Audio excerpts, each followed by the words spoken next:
Going into Regional 3, we were feeling pretty confident. New year, we had just won first RLO Masters and second RLO Masters. Definitely a practice run for us. We won those and we went to those knowing full well that it would be very different experience going into actual RLCS events, as RLO Masters is just a weekly, so it's nothing too big. It's all just practice for the big one.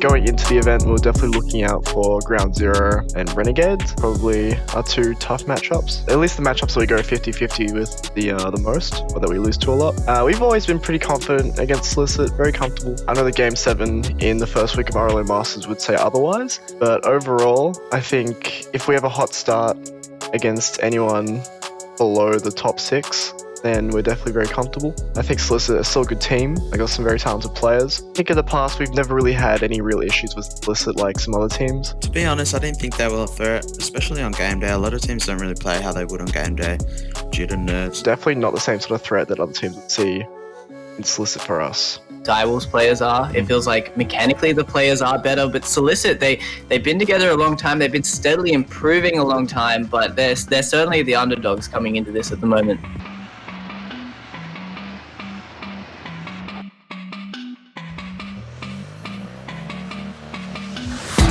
To see maybe if Tango was able to come back.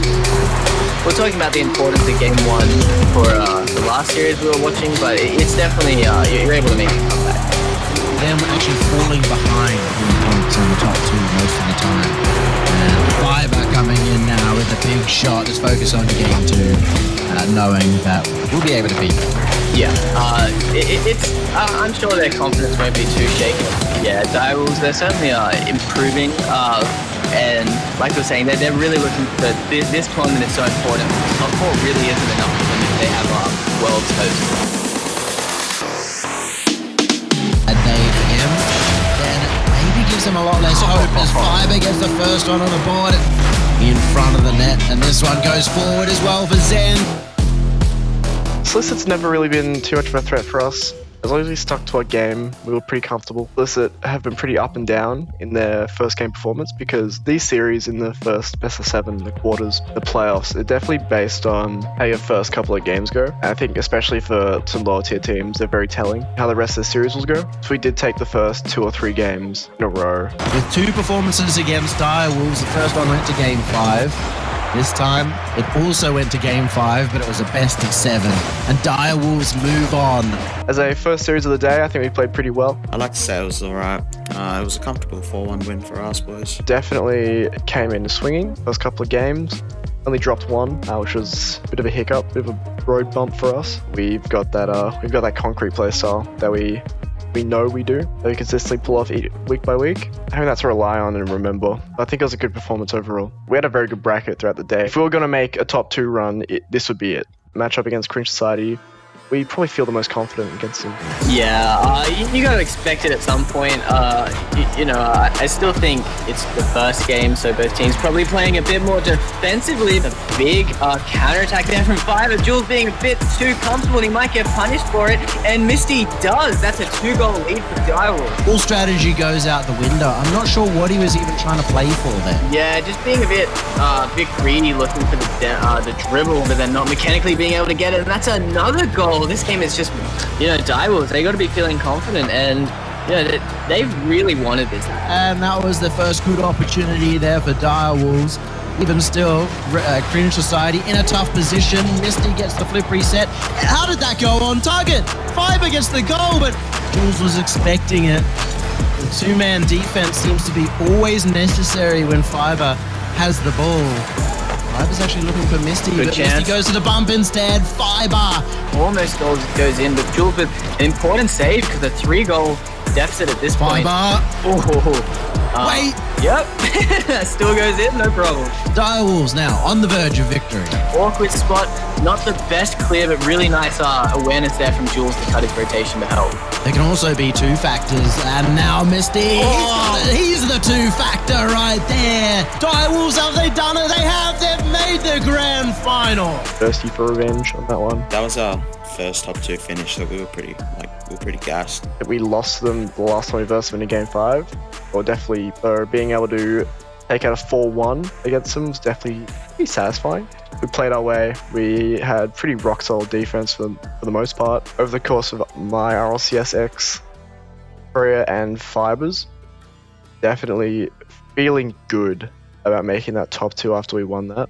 Definitely unexpected seeing Ninjas in the grand final, especially after reverse sweeping Ground Zero. We just made the assumption that they get first rounded. It'd be Mindfreak versus Ground Zero, and we're pretty comfortable versing Mindfreak and Ground Zero. We definitely weren't used to Ninjas ever really getting results. The game plan for us was, again, just play our game. Rocket League's very much a game of playstyles and who sticks to theirs the most. Definitely just playing our game, not focusing too much on what the other team were doing. Chance does go begging, but Spydoge gets a crazy angle on that shot. A big bump, and is this a goal? Can Walker get it around? He does. Really like it times. Spydoge potentially over the top, but Misty beats him, and is that on target? No, it's off the post, but an own goal. Funny way to tie up the game. Points as well. The last time these two did verse each other, I just remember his performance in RLCS season 8, where his backboard reads underneath the net were second to none, and he was the major reason why nobody could see the score against Canberra Havoc back on that team in that season. But Fibers found one underneath and should hit the ground here. Overtime in game 1, already starting to deliver. Yeah, it's really back and forth this game. Really hard to know who really has the advantage going into this. Diable's probably holding a bit more of the pressure, but Invisible Ninja's certainly looking dangerous on that counter. I'd love to get the stats on how many times the first goal is scored by Direwolves or scored against them and it goes that same way, because I still don't know how many numbers that goes, and Duck has to commit. He does. God. He gets off the back and just reads it. That is so crucial in this first overtime, and may even lead to a counter-attack here as it does. Wolcott finds having Ninjas come out on the day, it was after that reverse sweep on Ground Zero, you could definitely tell they were having the day of their lives. I don't think they'll pull out a performance like that again. They can definitely try and prove me wrong, but I think their playstyle of almost just camp net, try and save as many goals as possible in demo, I feel like there's a reason why their performances have been super inconsistent. Back into the Direwolves member. It does go to overtime number 2. Walcott that's the second time we've seen that, just waiting for that shot to come and then making that crazy save. Now Spydo's with a dribble and he's going to take Invisible Ninja 2-0 up in the series. Visible Ninja go up 2 games, going into overtime each time. Yeah. It's shut down and it kind of gets pinched over the top of your head. And that's actually the first goal off the kickoff post. Could have kept them at 2-2 and maybe heading towards an overtime, but now Zen has the angle. He never misses. So Zen. I don't think it'll be a consistent sort of play style. It was definitely just their day. I think it was a good wake-up call for us, though. I think even if it was sort of a blue moon performance, we need to prepare better with versing different play styles. The mechanics to follow that as cleanly as we sometimes see from a player like Fiber, but still great job there from Walcott. Then misses that opportunity. Walcott and Leduc now going for demos. Walcott can't find the angle, but he fakes out the defense and Spydoge finds the opening. But the demo on Leduc prevents him from scoring. Still one more chance. And this! In this case, it was definitely a rock, paper, scissors sort of scenario where we were the paper to their scissors. We're on the receiving end of a loss in terms of the playstyle clash. Some pressure now. Feels like Invisible Ninja is starting to panic a little bit on their defense, but Leduc, that's a big dunk and no one's there. And is that in? Leduc, he gets the goal, and Invisible Ninja are going to take the grand final 4-1. Invisible Ninjas, Winter Split 3 champions. Thoughts and feelings on the final result? I mean, I can't be mad at the top 2 finish, especially if it's my first top 2. So yeah, pretty happy with that. Overall, the points gained from the top 2 definitely keeping us in the run for Worlds. I think out of any team to win it, whether or not it was Ground Zero or Ninjas, it was definitely reassuring to us because it removes the competition of Renegades, Cringe Society, Mindfreak, who are just above us. In terms of getting a first place finish, I would definitely prefer for it to be the major, where it is double points, and we've got a lot more catch-up potential there.